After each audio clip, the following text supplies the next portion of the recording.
regresar al principio del respeto, ¿no?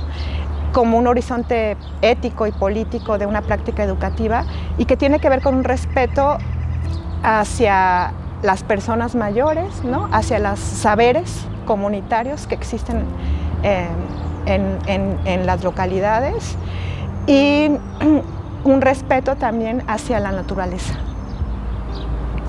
y a los bienes comunes.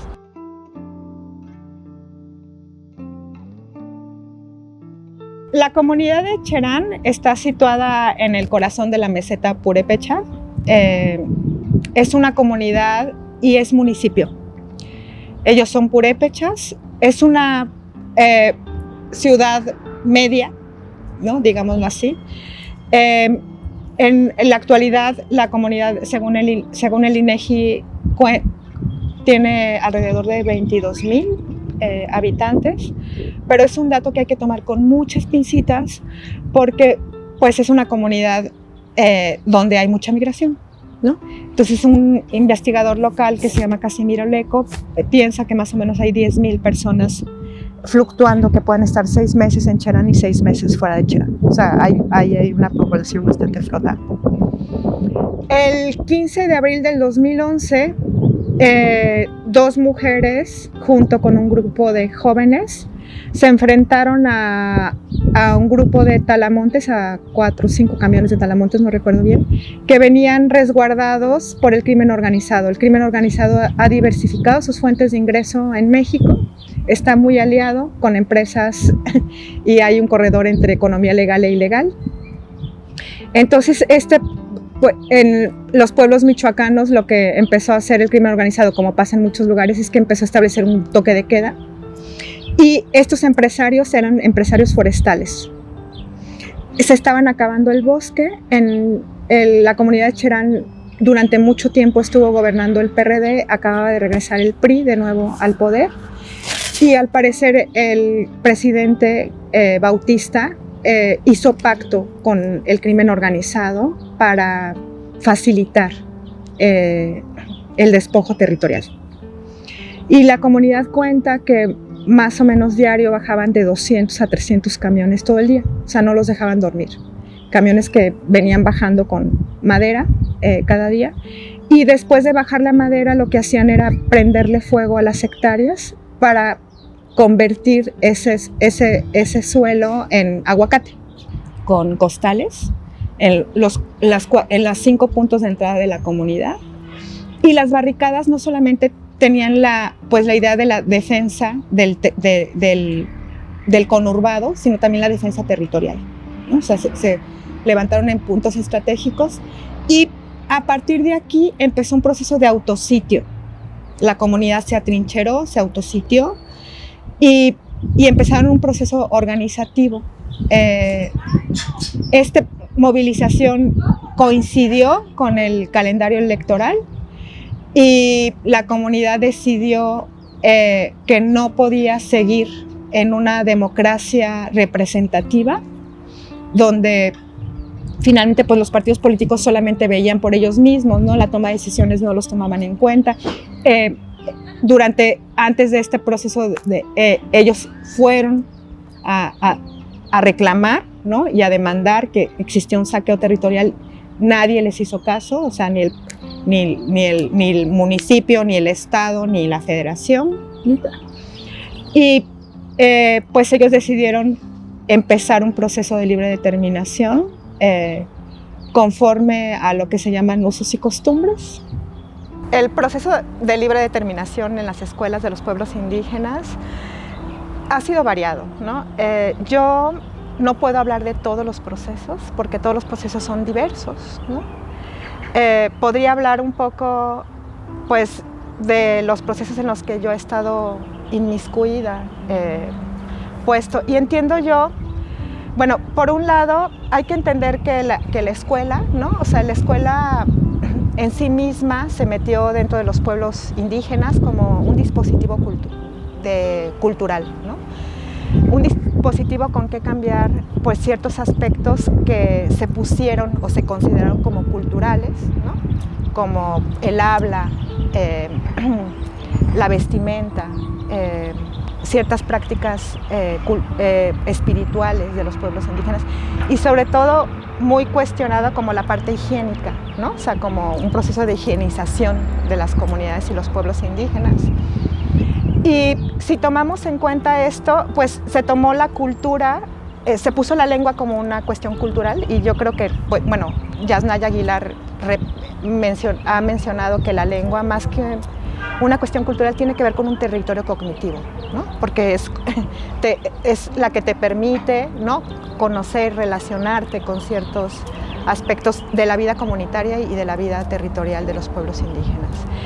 Y por otro lado, pues creo que Benjamín Maldonado me ha hecho reflexionar de que también la escuela se asentó en un proceso de desterritorialización de los pueblos indígenas.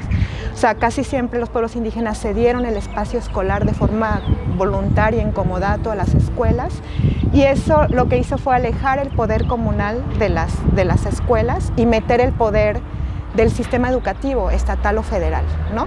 Y entonces pues el ámbito de decisión comunitaria no estuvo ahí puesto. Entonces creo en este sentido, pues por un lado, la escuela dentro de los procesos de libre determinación pues tienen que ver justamente con regresar, ¿no?, a esas prácticas comunitarias que han sido desvalorizadas, ¿no?, por los conocimientos o los contenidos escolares, ¿no? Por otro lado, pues tiene que ver justamente con regresar a poder tener pues la toma de decisiones de cuál es el sentido de la educación que tienen para el restablecimiento de la vida comunitaria. Esto es otra cosa que yo veo. La otra cosa que creo que me ha hecho reflexionar mucho mi homónima Rocío Moreno del pueblo Coca de Mezcala es que también creo que la educación para ellos tiene que ver como un bien común, ¿no? Un bien común que puede ser puesto justamente en las prácticas de la vida comunitaria, en una práctica pues, de defensa territorial y de ciertos principios y valores que existen dentro de la vida comunitaria, que pueden ser los principios de reciprocidad, comunalidad, buen vivir, ¿no? Y sobre todo lo que yo veo mucho es el regresar al principio del respeto, ¿no?, como un horizonte ético y político de una práctica educativa y que tiene que ver con un respeto hacia las personas mayores, ¿no?, hacia los saberes comunitarios que existen en las localidades y un respeto también hacia la naturaleza y a los bienes comunes, ¿no?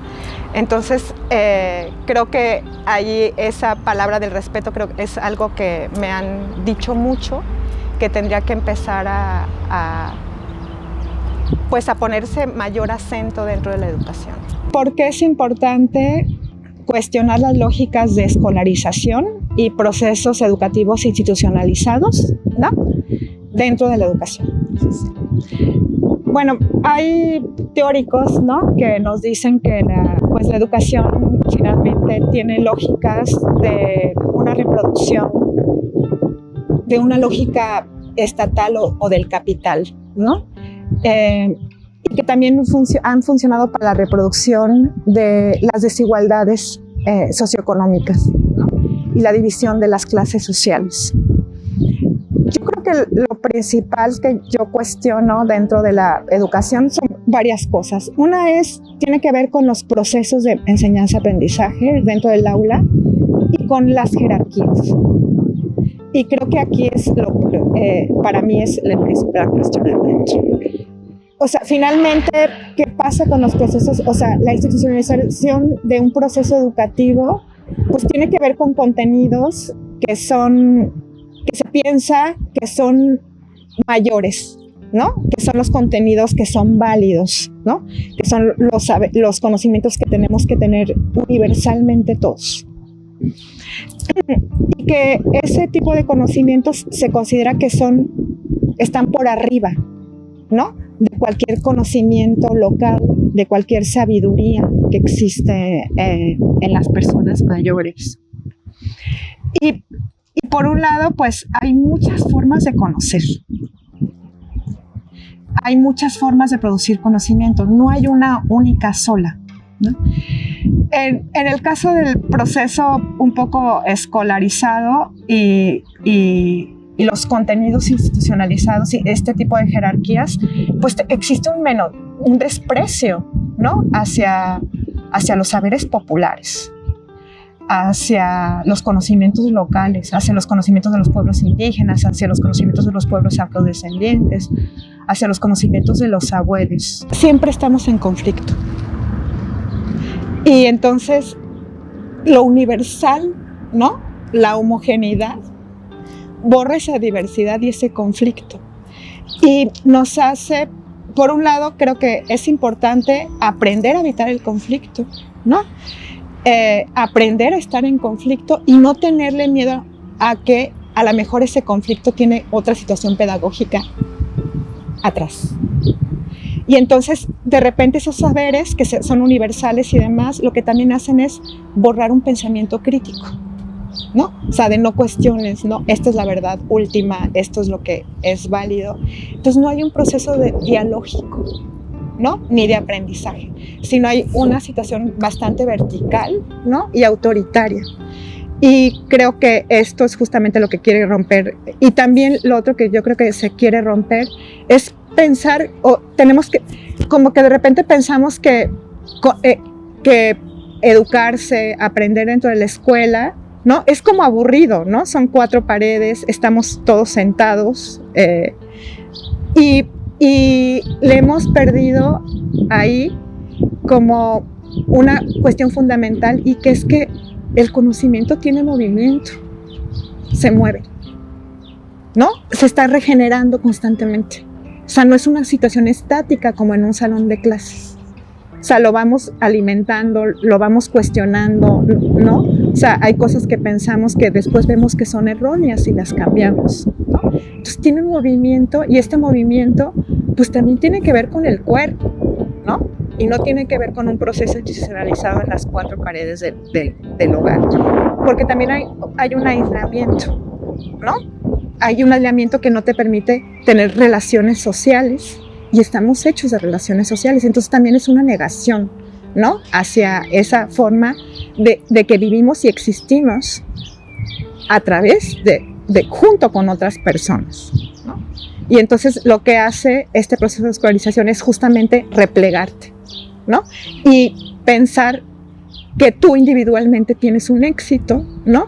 Y lo que hace es negar, ¿no? Todos los lazos familiares y sociales donde se sostiene lo personal. ¿Qué es lo que se cuestiona Cherán, ¿no? Dentro de este proceso de educación? O sea, lo primero que se cuestiona Cherán dentro del proceso de educación, y lo plasman en su plan de desarrollo municipal, es que ellos lo primero que se cuestiona es decir, pues la educación que hay en las escuelas, uno, no tiene un sentido comunitario, ¿no? O sea, ya no tiene un sentido social, ¿no? La educación. Por otro lado, pues hubo un proceso de aculturación de los profesores, ¿no? Que los alejó, pues también de transmitir ese sentido comunitario. Y por otro lado, hubo reflexiones fuertes de cómo la educación, la escuela, tienen una cosificación de meter una individualidad y un pensamiento individual dentro de los estudiantes. Entonces ellos querían romper primero con este tipo de procesos. La segunda es que en Cherán, pues el escenario local ha cambiado mucho, o sea, y creo que esto pues también tiene que ver con un escenario nacional, ¿no? O sea, la educación en el caso de los pueblos indígenas y campesinos, pues era el primer espacio donde el Estado metió, ¿no? Muchísimo empeño, ¿no? En que campesinos y pueblos indígenas pues recibieran una educación para después expandir, ¿no? La escuela y la educación como un proceso de aculturación, pero los mismos profesores se cuestionaron este tipo de papeles, ¿no? O sea, de cómo estaban sirviendo para borrar prácticas culturales y borrar el idioma o la lengua en sus pueblos, y empezaron a tener procesos más de inserción dentro de la política. Entender que en el territorio, en el camino y en los paisajes está inscrita la historia de las comunidades, ahí hay procesos de memoria que son muy vitales para los pueblos de seguir manteniendo y recreando para pensar en una garantía de un futuro para las siguientes generaciones.